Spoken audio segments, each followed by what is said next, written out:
My guest today is Dinesh Babu Nithyanandam, Executive Director of the Climate Action Data Trust. The CAD Trust is a decentralized metadata platform that links, aggregates, and harmonizes all major carbon credit registry data to enhance transparent accounting in line with Article 6 of the Paris Agreement. The CAD Trust open source metadata system uses blockchain technology to create a decentralized record of carbon market activity with the aim to avoid double counting, increase trust in carbon credit data, and build confidence in carbon markets through improved transparency. I hope you enjoy this episode. Dinesh, welcome to Alibar here in Singapore, and welcome to the Carbon Exposure Project. It's a pleasure to actually see you again. Thank you, Rene. Thanks for having me. It's great to see you again as well. My pleasure. I've been planning this conversation with you for quite a while. Obviously, you're a busy man, and it's obviously great to be able to coordinate. The reason why I wanted to have this conversation with you is, I'm a big fan in terms of the work that you're doing. I'd love to provide this platform really for you to showcase that work and to demonstrate really the importance in terms of the market around what I conceive as I perceive as essentially a trust and data layer that's essential for integrating carbon markets and helping carbon markets to scale, especially under Article 6. And so could you please provide the audience really some background in terms of your work around the CAD Trust and also a little bit of background about yourself? Yeah, sure, thanks. And that's a good intro, setting the scene as such, I would say.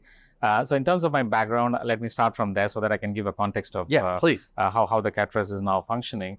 So I did a kind of almost 3 decades of work in climate change and clean energy. And then I got a great opportunity with the World Bank to do the first DMRV project at the Climate Warehouse way back in 2018, 2019. Mm-hmm. And that gave a lot of kind of interest, that generated a lot of interest to see how Climate Warehouse works. And one of their major project was setting up the Climate Action Data Trust in kind of integrating all the registries across the world. And since then, I've been following them up. And the kind of last program that I was handling was kind of deploying $400 to $500 million of money for the rooftop solar projects. And this was a concessional loan from World Bank. Mm-hmm. And one of the projects we did was to demonstrate how the online monitoring and reporting and verification of the rooftop solar projects could help improve the transparency in the carbon market. So that is a kind of an interesting coincidence that I started following up what they do. And then here I am leading the Climate Action Data Trust based out of Singapore. To just give you a kind of a clear facts around how it has been set up and how it is being operationalized right now. So it's a kind of a 3-year project that World Bank did in terms of simulating the idea of how you can leverage the digital technology and digitalize the whole process, mm-hmm. which is basically hampering the growth of the carbon market in terms of transparency. And all the simulation that they carried out became very successful. Governments and standards and private sector participated in the whole simulation exercise. And after they completed 3 simulations, then the whole idea of using the blockchain as a technology to leverage interconnecting all the carbon registries across the world was completely validated. And come August 2022, they launched the final report. And then Singapore government said, hey, I want to host this Climate Action Data Trust based out of Singapore because mm-hmm. I would like to become the global carbon trading hub. And this could be one of the most important initiatives for Singapore as well. So given that, CAD Trust started being operationalized from December 2022. Mm-hmm. It was launched at ITA's Asia Climate Summit. And this is basically a kind of a collaboration amongst Government of Singapore, ITA, and the World Bank. So ITA was the implementation agency for the whole simulation and the whole setting up of the CAD Trust since the day one. So ITA played a key role in bringing all the stakeholders as well. But in terms of the function aspect of it, so we usually say that Climate Action Data Trust links, aggregates, and harmonizes the carbon market data. So can you explain that? Yeah, it's very easy to say, right? So sure. In terms of link, maybe not. It's a bit of a mouthful. Yeah, no, you say link, aggregate, and then harmonize. So how do you do that? Yeah. So from that angle, it was quite a task in terms of bringing the private registries. When I say private, the voluntary and the independent standards like Vera and Gold Standard, etc. Mm-hmm. So all the registries are today kind of disaggregated, and it's a kind of a fragmented market, as you all know. Yeah. And it has been there for years together. So they know all the challenges in terms of bringing the data, accessing the data, and how to really make use of the real-time data that is being made available. So from that angle, the main purpose was to showcase how these registries can link to each other so that they can understand how the data is flowing. That's number one. So how do you link it? So the blockchain platform links all these registries, and then the registry for the first time is providing a consent to publish the data on a node that is owned by the registry themselves. So we don't control the flow of data. So that's autonomy given to the registries. Okay. So then that's really important from exactly. the registry owner's perspective. Exactly. So technically speaking, the registries install the software that we provide them and then establish their own node and then start publishing the data. Okay. And the beauty behind this is that we arrived at a data taxonomy for the carbon market for the first time, and the registries agree to publish the data as per that taxonomy. Okay. So it is not that. So there's an agreed universal standard that all of these various disparate systems can effectively all harmonize and speak the same language. Absolutely. So that's the harmonizing part of it. And the aggregation is nothing but to bring all these registries together at one place. And then the service layer, whom we call it as like exchanges, the traders, the data analytic companies, the countries, you and me, any public can access the data of all the registries at one place. So that's how it is being aggregated. But the bigger play is to bring the compliance market, the Article 6 market as well, and then see the strong interlink between the independent standards and the Article 6 registries so that the unification can happen in terms of the ways and means that we are talking today about having a single kind of a view in terms of how the emission reductions are happening across the world. And also how they're transferred, right? So now we take it to the Article 6 context, you're looking at ITMOs, it's the transferable mitigation outcomes. Absolutely. And so now you have to have this unified system effectively providing that data truth, let's call it layer, that empowers and enables that corresponding adjustments to be visible and to be discernible by, like you said, market proponents that are effectively accessing that data layer. Yeah, absolutely. Because the Article 6 aspect, as we know, it's a bilateral within a couple of countries, but the whole world is watching in terms of how the neighboring countries can learn lessons from this kind of experiences and how the transferability is happening. What are the challenges in terms of the letter of authorization? We're talking about revoking and reversal of the credits ITMOs being issued as well. So the documentation becomes extremely important to keep a trial. That's number one. And then also to see how the documentation could prove as itself as a kind of a legally wettable or a liable document. And then how I can really understand the importance of going through the whole process. And all that aspect could be seen live or real time when the registries start talking to each other. And obviously today, anonymized in terms of transactions and pricing and some other sort of key attributes that are essential for market liquidity, but providing that transparency. And I would also assume the immutable record that is provided by a blockchain layer is also essential. And again, from the context of the corresponding adjustment on the Article 6. Very true. So this definitely becomes a feature by itself because many countries, they're still not comfortable in using the blockchain technology. So there is no need to really establish a blockchain platform for themselves. It is very easy for them to just connect and link with CAD Trust blockchain platform. Even if they have an Excel sheet, as simple as an Excel sheet, they can upload it and start working with us. Okay, so that's like plug and play. Yes, it's exactly a plug and play and technology agnostic. So that's very easy for them to use an API if they want, or just an Excel sheet if they want, and then keep updating whenever there is a movement in the data that they are going to handle with the ITMOS related project. So the kind of aspect in terms of the benefits for the countries, because it's very important to see why the country need to connect with CAD Trust. So this is largely the piece that we are working very closely with World Bank and UNDP. Both of them are working almost with 30 countries as we speak, deploying an open source registry. And it has a kind of an automatic feature to connect with CAD Trust as well. And we have done a data taxonomy in terms of mapping with both the open source registry as well. So from that angle, the countries need not work with us to establish the integration. It automatically happens. That's number one. And number two is that the moment they connect with us, they kind of get access to the rest of the world. It's a network effect. And so there's a lot of parallels to when you keep saying open source. And so I'm thinking in the background, things like Linux and the operating systems there, right? That then enable for the open source architecture that exists and is pervasive across information technology. That also then scales that network effect to what you're saying, which is you have the private sector actors that can build on top of these open source models and provide added value service. Yes, you're right. Yeah, because the countries are now looking for attracting the investment to scale the ambition of greenhouse gas emission reductions through the indice route. They know exactly how the data is being collected and aggregated, and then they have the access to all that information, and then they can start wooing the investors in certain sectors, certain practices, and even create awareness among the private sector. So this data availability and accessibility to the data in a most transparent manner helps the countries also to see how they can position themselves in terms of the implementation strategy for the Article 6. The other aspect which you're trying to see is also is to how these countries can automatically upload their reporting to the UNFCCC as well. So the CAD Trust has a feature where we would enable these countries to automatically upload the agreed electronic format whenever it is approved by the UN after the negotiations. We may do a pilot this year as well, interestingly, with partners, and then see how it can be automatically uploaded when the UNFCCC is calling for it, or maybe the kind of, that is a timeline for submitting it. So those are the features that would help the countries just not to join the transparency as a journey, but also benefit in terms of how digitally they can get enabled and also start collecting, experiencing the archiving of the data and using the data, and also spreading the information in terms of what they're doing good for the country in terms of the climate change ambitions. Great.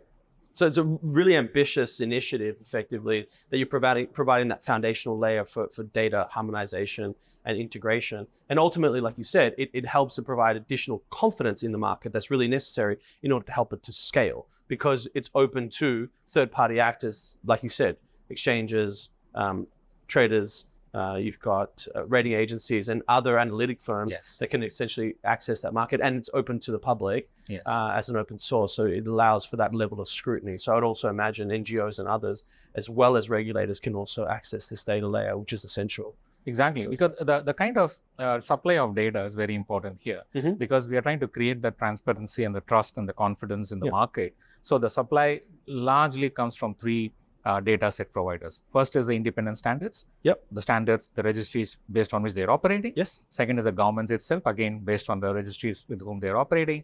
And the third one is the UN as well. So we are now connected with the CDM registry. So we'll do the same for the Article 6.2 and 6.4 whenever they are up and running. So the data providers are fixed in terms of from where CAD Trust is receiving the data, because it doesn't own the data. It doesn't do any value addition. It just mirrors the data and then supplies the data as it is supplied by the registry to us. But it's a nexus. Yeah, of course, absolutely. So it is all consensus model, as I mentioned to you. There is no kind of a private or a sensitive information that is available with the registry that is not in the public domain, but that is available on CAD Trust. So that is nothing in terms of showcasing any other data for all excitement purposes. No.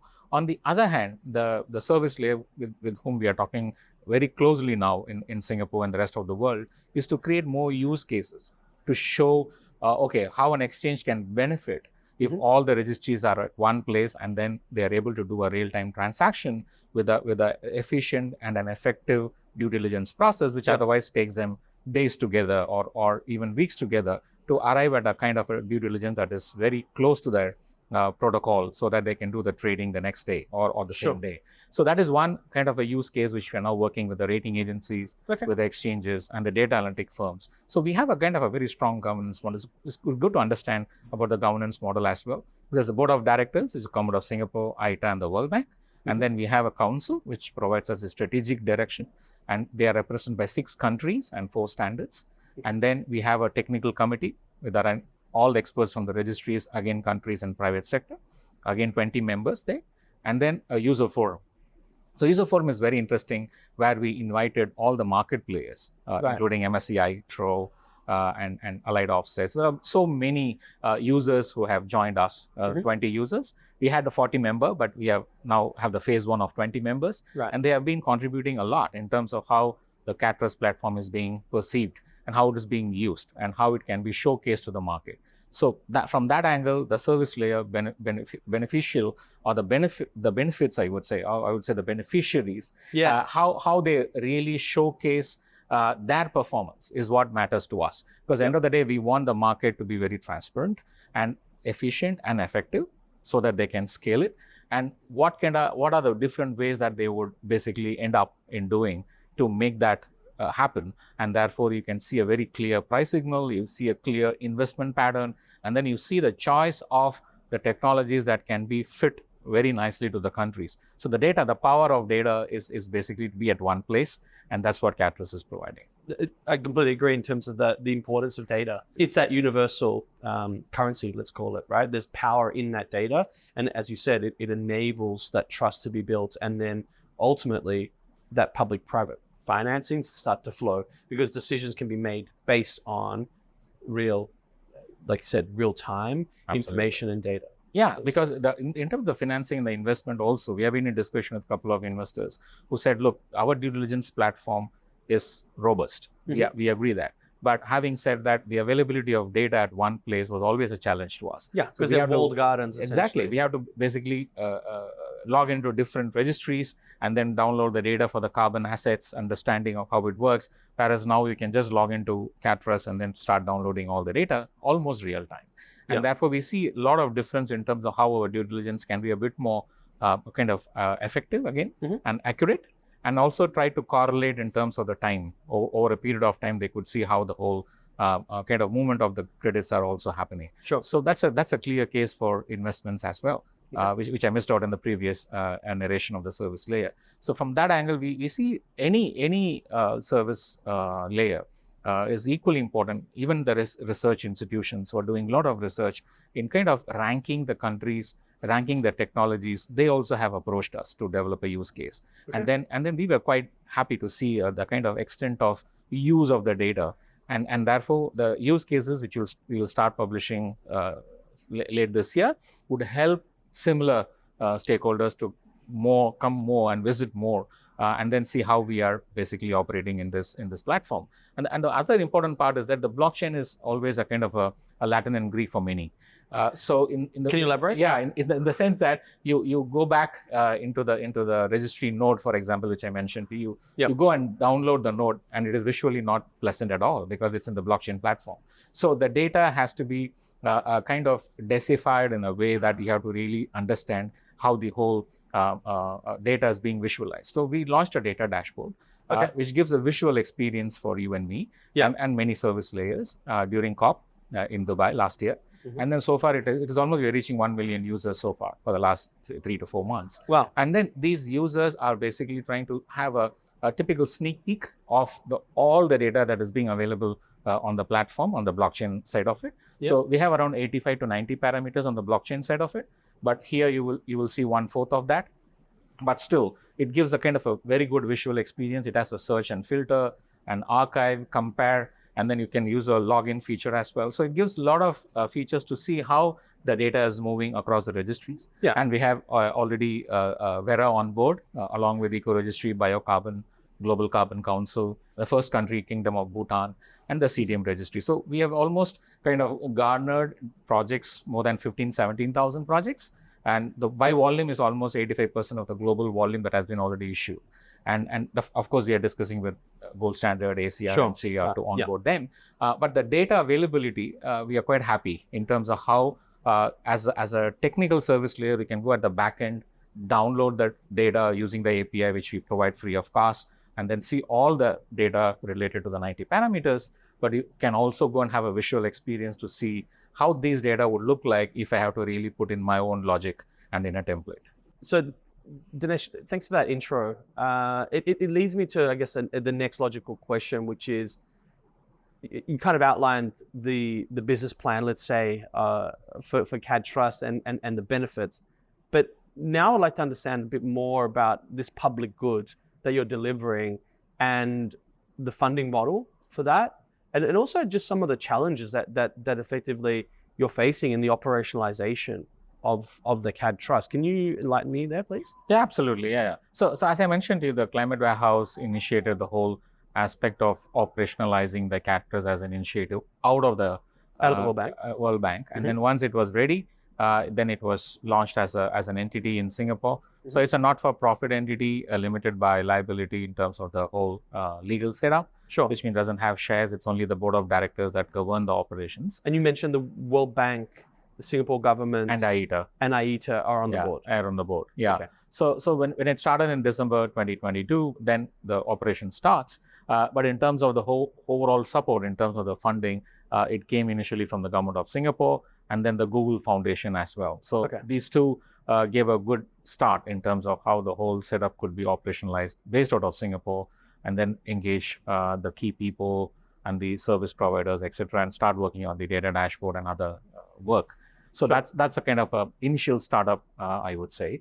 And then moving forward in terms of how to really see the overall sustainability of the whole CAD Trust operations, it's more important to understand the nature of the public good, because for the first time, it's a public good under the digital public infra for the carbon markets. So there is absolutely no precedence in terms of understanding how this model work or will work. And therefore, during the simulation itself, there are a lot of discussions in terms of how to basically brainstorm on the possibility of various business models that the market would like to see in terms of the success of CAD Trust. So as I also mentioned to you, for the CAD Trust, it's not a private initiative, or it is not an initiative owned only by a specific set of people. It has been set up for the public and for the good of the carbon market. Sure. And therefore, the success of the stakeholders and the market is the success of CAD Trust and vice versa.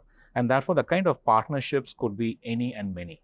From that angle, we started working in terms of how the business models could be established. So let's say, for example, can we go for a subscription-based model? Sure. In terms of the end users can pay an annual subscription or pay a kind of a fee for the next 3 years or 5 years, seeing the value of how we are building over the period of years. Yeah. Because And today, that's scalable. It's like a SaaS exactly, yeah. Because today we are starting with a few registries, but moving forward, we may have more independent registries, close to 50 registries we have today in the market. So just imagine the flow of data from these independent registries and 200 countries. So even assuming half of it will be able to connect in the next 5 years, you see 150 registries operating at one place, providing data on a consensus-based model. So therefore, subscription is one of the most powerful tool which we see that would help the sustainability of CAD Trust. So that was anyway the starting point of discussing how it could be done, because we cannot be seen as largely and only dependent on the grants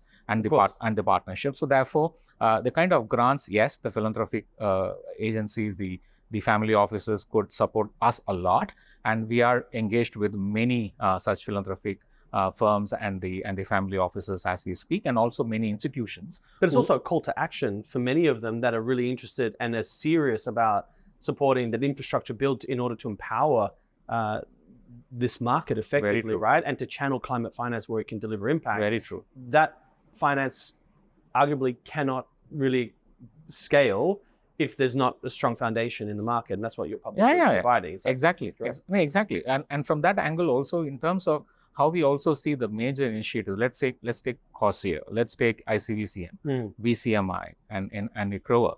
All these initiatives are doing fundamentally a foundation job in terms of ensuring the transparency and trust in the market. Completely. But in terms of how they would be able to assess, verify, and cross-check the data that they are basically responsible for in terms of labeling for ICVCM, for the ratings for VCMI, and for COSIA in terms of double counting and how the registries are functioning for the credits that they are supplying to the market, that digital infrastructure support could be definitely provided, and it is possible by the CAD Trust. So that therefore we have already initiated discussions with them, and that would also trigger the engagement by the philanthropic firms who are already supporting them.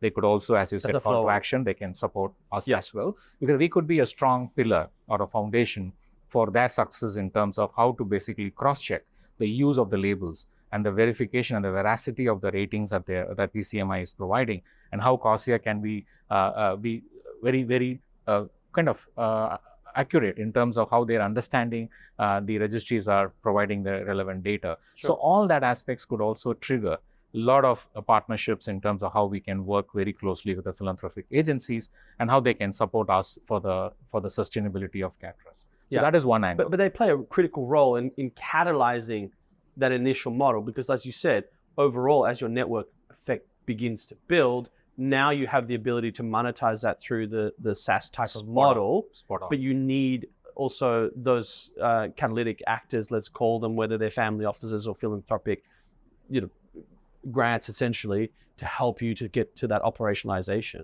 Spot on. I can't agree more with what you said. So that's what we are trying to see, how that synergy could happen. Okay. Because they're already supporting initiatives like VCMI and ICVCM, etc. They could very well understand how we could support such initiatives and And this is an showcase the extension. success. Yeah, exactly. It's an extension, absolutely. And also the partnerships. So we are quite happy to partner with Article 6 Partnership Center by Japan, and Yes. IGS is implementing it. So we became a partner to that, and then we also getting support from them. And it helps us to also So there's a public and then potential also private actors. Exactly. Right? And essentially you're agnostic. So it's a network and you could effectively see funding from all of those users, partners. Right. As well. Yeah, because they have almost 70 partners, countries, and then 100 partners from different angles, as you said, private and public. And it gives a very good angle in terms of how CAD Trust could be seen as a single source of truth for all their activities that Japan is leading through the partnership. So similar, we are talking to many other countries as well in terms of how they could become a part of CAD Trust, because for many reasons that they're part of our council, and also they have been kind of traveling with us since the simulation started. So therefore, it plays a very good part on them as well to see how this initiative could be more sustainable in the future, and how we can have different business models to make it more sustainable as we move forward. Because it's not just the data that we would like to show, as I mentioned to you before, that also to enable the use cases by the service layer. Because the service layer is going to benefit at the end of the day and make it a whole success. But having said that, today we need more support from the philanthropic agencies to make this happen.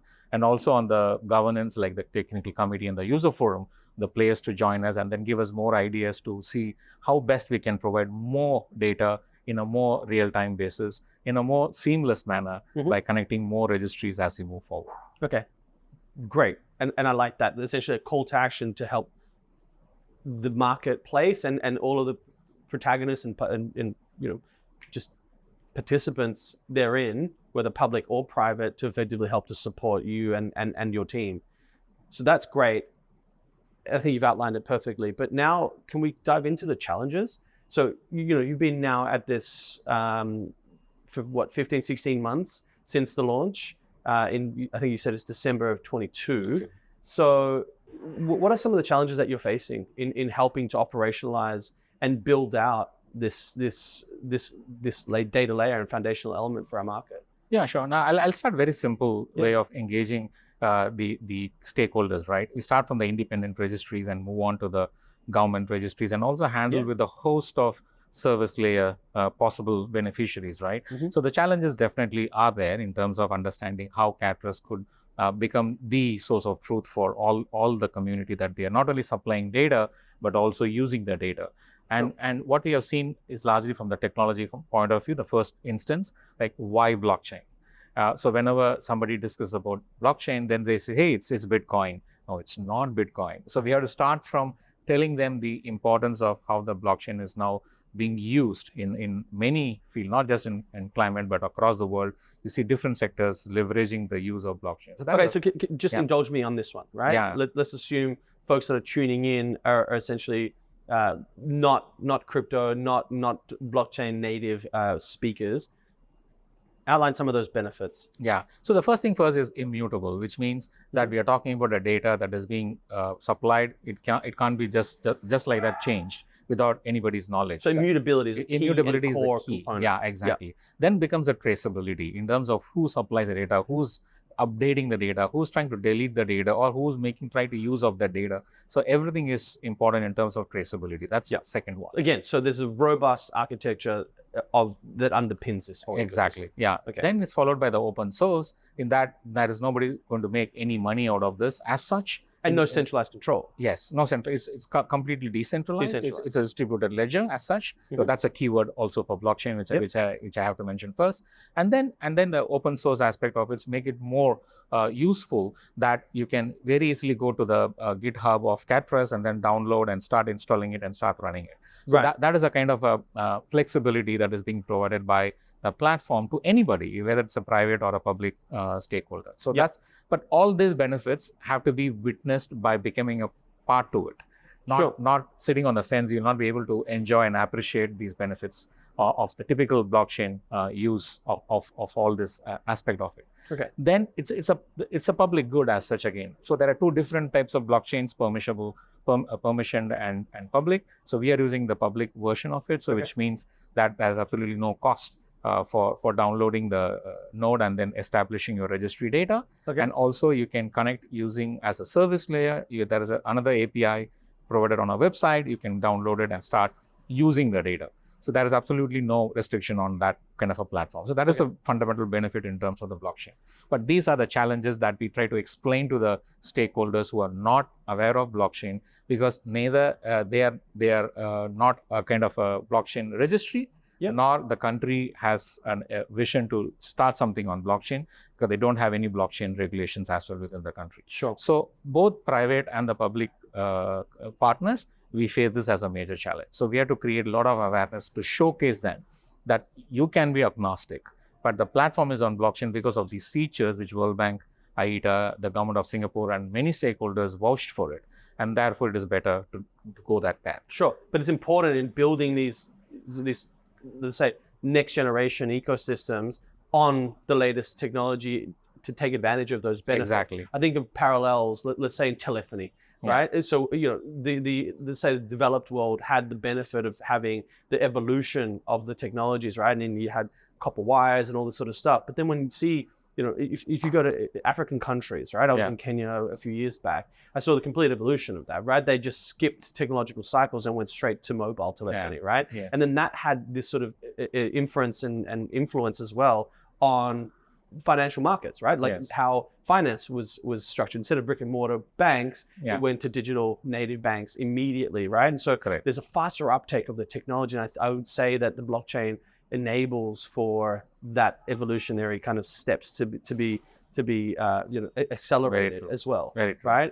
So that's another really important component, really, as you talk about integrating that network effect and working with other countries, starting from a really strong foundation enables them to grow at a much more rapid rate. Absolutely, absolutely. So moving on very quickly, I'll try to wrap this up in terms of challenges. So the second part is basically the readiness of the registries. Be it a private or a public, you need a lot of hand-holding to make them integrate with your system, for which you have to provide some IT services. And they should have some IT readiness as well in their own country or in their own registry. So that is the second challenge we face. And we are trying to mitigate it by working closely with them, with their IT team. For example, Vera Eco Registry, Biocarbon, they had an excellent IT team and they were able to work closely with us. Bhutan, it was World Bank's team, so therefore it is automatically connected to CAD Trust. But moving on, and onboarding exercise which we are doing day in, day out with almost 30 countries right now. So they are at different levels of readiness. In the spectrum.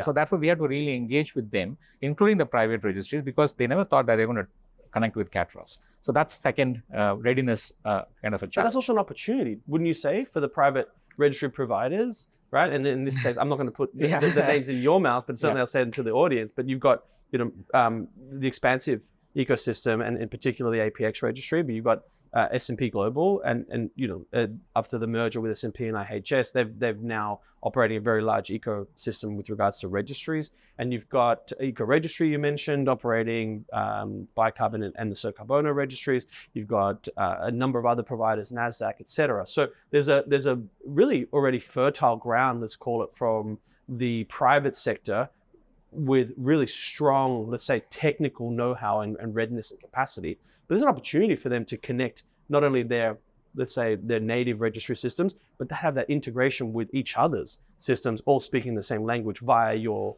nexus. Again, spot on, Rene, actually, because the kind of clients that they operate, with whom they operate, the kind of master interconnectivity registry protocol is what we technically say that they can develop. All the registries that you mentioned, then it's very easy for those countries or the independent standards to connect with us, because there's only one effort that is required by these registries. So that's a fantastic way of how to mitigate that challenge, because it's an opportunity for the registry service providers to step up and then try to make this happen. Fantastic. And an opportunity for them also to keep delivering and upgrading their systems and rolling that out. So it creates not only a collaborative environment, but also one where healthy competition helps to advance the agenda, essentially, right? So it's not just on your shoulders with regards to... I fully agree with you on that. Absolutely. And then the final, of course, which we discussed a bit a few moments ago, in terms of how to put this in a sustainable environment. And how to make this business model thriving in terms of making the effort quite independent. It has to remain free for a longer time. But having said that, how to basically see the service layers engagement and the partnerships that would evolve over a period of time to make it successful. And therefore, it helps all the players alike. Because that's the beauty, again, of a public good, is that it doesn't see the difference between the service layer who are going to use it. Maybe the end use could be different, but the effort in terms of accessing the data should be kind of similar and same for all the service layer. So that's that kind of a gist of the challenges that we are facing currently. But of course, I outlined also the mitigation, and one you already contributed in terms of how we can overcome the challenges. All right, so Dinesh, really insightful conversation. So really appreciate your candid nature and so much detail. Kind of to kind of really, round home plate, to use an Americanism here. I'd like to understand, what are your plans, let's say, for this year in 2024 for COP?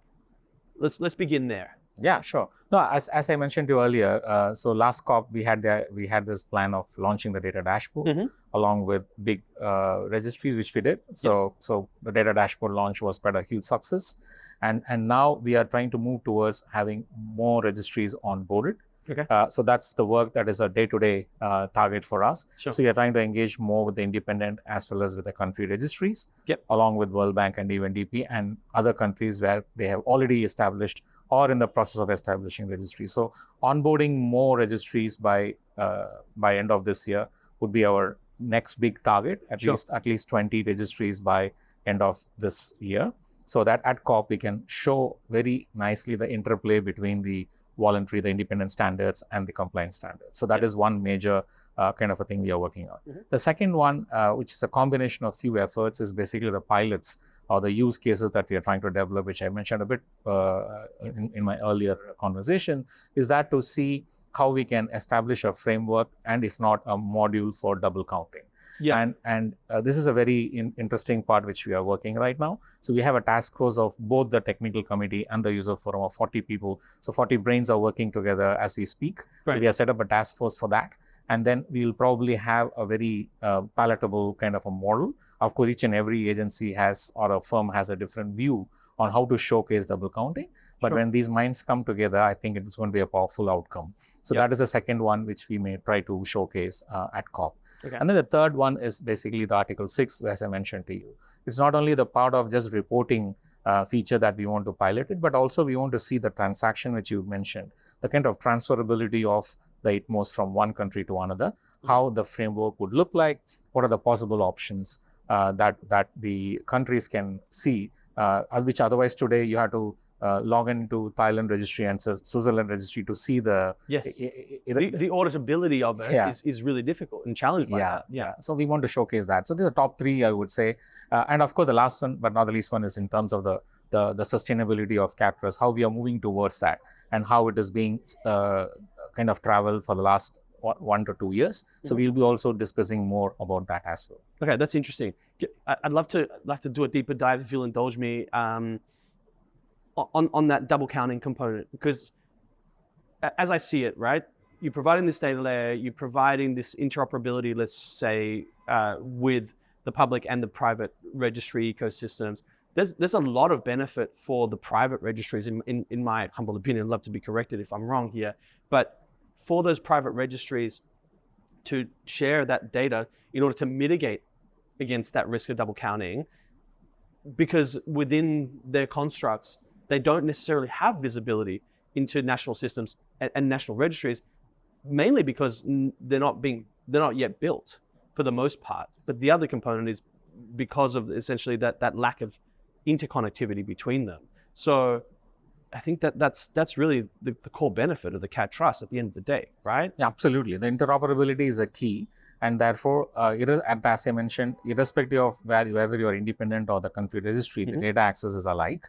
And therefore, you would be able to see very quickly and effectively and efficiently in terms of how the double counting could be resolved using the CAD Trust platform. Yeah, I'm just thinking out loud here, but essentially, I think this could be a really great benefit for folks like at ICAO, right? Looking around the double counting risks, not only allaying that to the standards themselves, but the standards can now demonstrate that through this truth layer around that demonstrating not only the letters of authorization, but then the eventual corresponding adjustment. Exactly. Because, the standardized centralized architecture is not a part of the feature of these initiatives like SAVCM, VCMI, or COSIA, etc., and also for the standards, because they don't have a digital infra to prove that they have at one place all the registries talking to each other, and that is what CAD Trust is. So therefore, that would be a very strong kind of a value proposition for the initiatives and the standards to work together and make that interoperability function for serving the double counting challenge. So greater than the sum of all of absolutely parts. Yes, so that's fantastic. Good. So then I wasn't incorrect there. That's great. Now a quick question here with regards to, how do you see the CAD Trust evolving? Obviously, you've outlined the roadmap, let's say, for 2024 and potentially also in 2025, as you continue to ramp up and increase your, let's say, your coverage. But out to 2030, how do you see this public good evolving? Great. Yeah, that's a fantastic question in terms of how you see the evolution happening in terms of technology. So I would start from there in terms of interoperability. Today we are operating on a particular platform which has been built over a period of time and which is now serving the purpose for the CAD Trust. And how the interoperability functionalities would move in terms of having a compatibility with other blockchain platforms as well. So it is a kind of a work plan that we already have, which will initiate working later this year or next year, and then see how we can move forward towards achieving that interoperability, the flexibility of the interoperability in the choice of the blockchain platform. That's the first thing. The second one, which is mind-blowing aspect of it, is the digital MRV system, because right now the registries are very slowly engaging with them, and we will see a huge supply of data that is going to come out from the projects on the DMRV side. So therefore, how CAD Trust should be prepared to showcase that data, even if the registries are going to allow the DMRV solution providers to supply the data to us, but still it is an accessibility feature. It is not a supply of data feature. So therefore, we have to work on how efficiently, if the promoter allows that the data could be made public, how we can provide that kind of a solution. So that we may be working on that aspect as well.